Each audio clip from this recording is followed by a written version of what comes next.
Woke and weak Biden gets humiliated on the world stage yet again. In this video, we're going to see how Putin totally outplayed Biden with the recognition of independence for the breakaway republics in the Donbas region.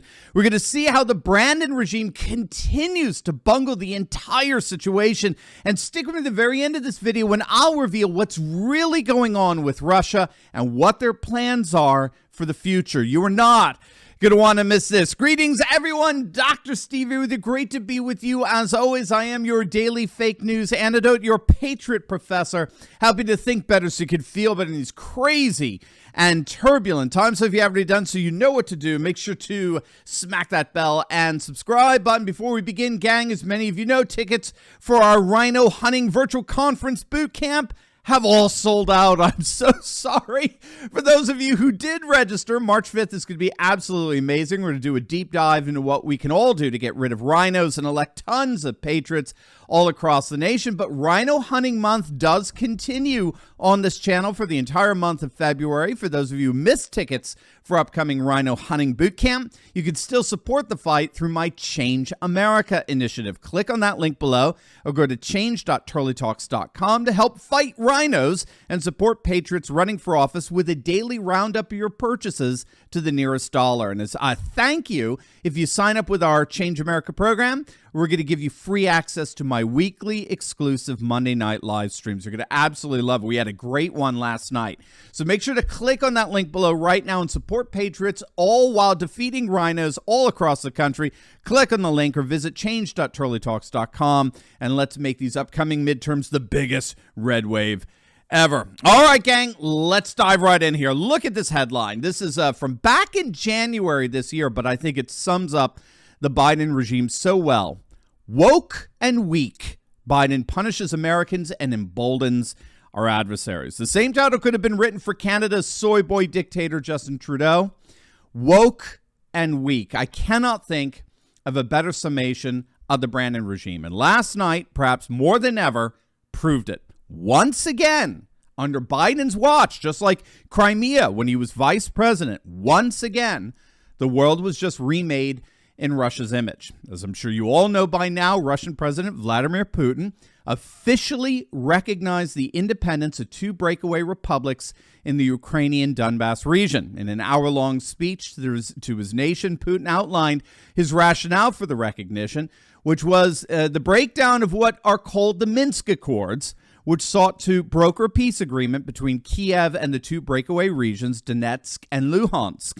Now, if you don't know, the Minsk Accords call for Ukraine to recognize a certain level of autonomy and political and administrative sovereignty for the republics of Donetsk and Luhansk, all the while the republics would recognize that they remain part of Greater Ukraine.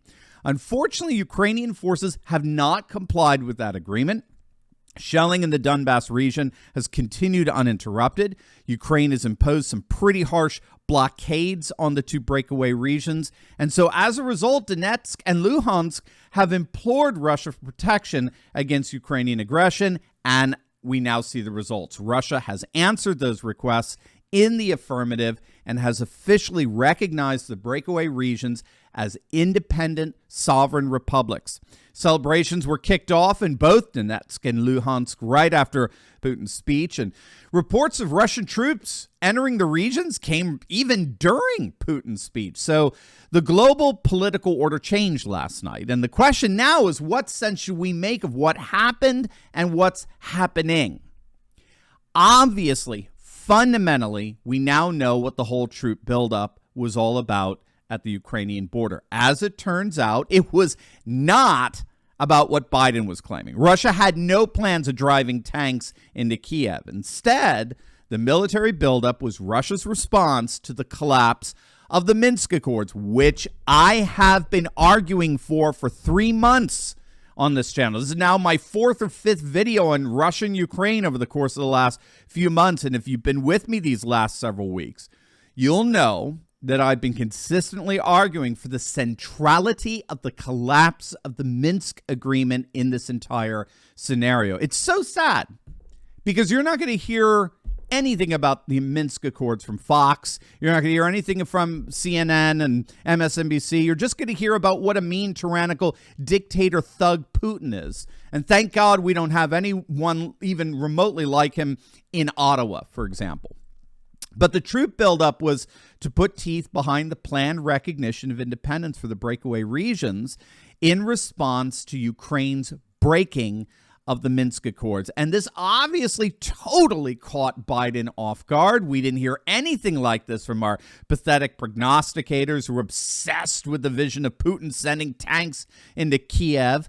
Instead, the Russian Federation is recognizing the sovereignty of the two breakaway republics, and in so doing, just literally with the stroke of a pen, not tanks, a pen, Putin has refashioned the world order in Russia's own image. And there's not a damn thing that Biden can do to stop it. I think George Zamuli, a senior research fellow at the Global Policy Institute, said it best, quote, "What happened today only goes to show how idiotic all the Russia is about to invade Ukraine talk always was. Why would Russia want to use force when it could get what it wanted by peaceful means? Donetsk and Luhansk have been seeking entry into the Russian Federation for years." Well, that's just so well said. And the result? Biden's been played on the international stage yet again. First as vice president, he lost Crimea. Then as president, he lost Afghanistan to the Taliban. Now he lost Donbas. Given that corrupt oligarchs in Ukraine helped to make Biden rich, you would have to wonder what they're thinking today. How much did we really get in exchange for our money? And to make matters even worse, just to take the bungling to new heights, did you see this? Biden basically did nothing in response to Putin. He issued a directive banning corporations from doing business in Donetsk and Luhansk. That's it. That's it. That's the sum total of the sanctions as far as the making of this video. Even Germany was willing to cancel the Nord Stream pipeline, at least for now, given the Let's Go Green Europe has extremely limited fossil fuel energy production. We'll see how long that ban lasts. In fact, it is being reported that a senior official for the Biden regime is saying that Russian troops, quote, crossing a sovereign boundary into the Donbas region is not actually a new development and may not constitute new sanctions. In response, I really like this tweet, quote, "Crossing a sovereign boundary is not itself a new step. These people are not serious. They never were. The administration has been unprepared this entire time, just like Afghanistan. This will not be their last humiliation." Well, that's for sure. The one thing we can all be assured of in the next coming months is that this will not be the last humiliation for the bumbling Biden regime. And you know, it's not just Biden. It's his pathetic surrogates in the mainstream media, the dying mainstream media. I mean, look at this pathetic so-called reporting coming from the ultra-left-wing Vox, not Fox, but Vox with a V. This was written 2 weeks ago on February 7th. What Biden learned the last time Putin invaded Ukraine. And the byline reads, "The Obama administration bungled the 2014 Ukraine crisis. Now Biden gets a chance at a do-over." Well, that didn't age well. Biden certainly screwed the world, got screwed just like Obama did. They both got screwed, I would say, because they don't understand the new political order that's rising up all over the world. The whole notion that we constantly hear that Russia is just all about reconstituting the old Soviet Union, that is patently absurd.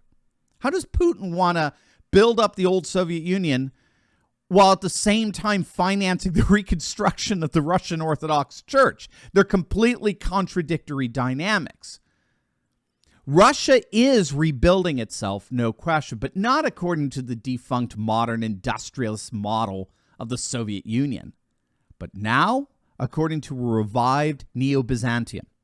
It's not the liberal globalism of the West. It's not the communism of the Soviet East. It's something wholly other.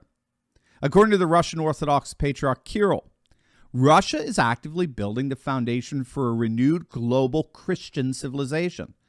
And it sees secular liberal globalism as the enemy of this renewed Christian civilization. And that enemy right now is most evident, they believe, in Ukraine. We, of course, would say Ottawa, but that's neither here nor there. Russia's not interested in rebuilding an old defunct communist system. They're actively trying to rebuild what's more akin to a neo-Byzantine world. And it's something our secular globalist political elites just simply can't fathom. They don't have the frames of reference to be able to make sense of this in their secularized mentality. Ironically for Russia, dismembering Ukraine is effectively dismembering the old Soviet world where Ukraine was birthed.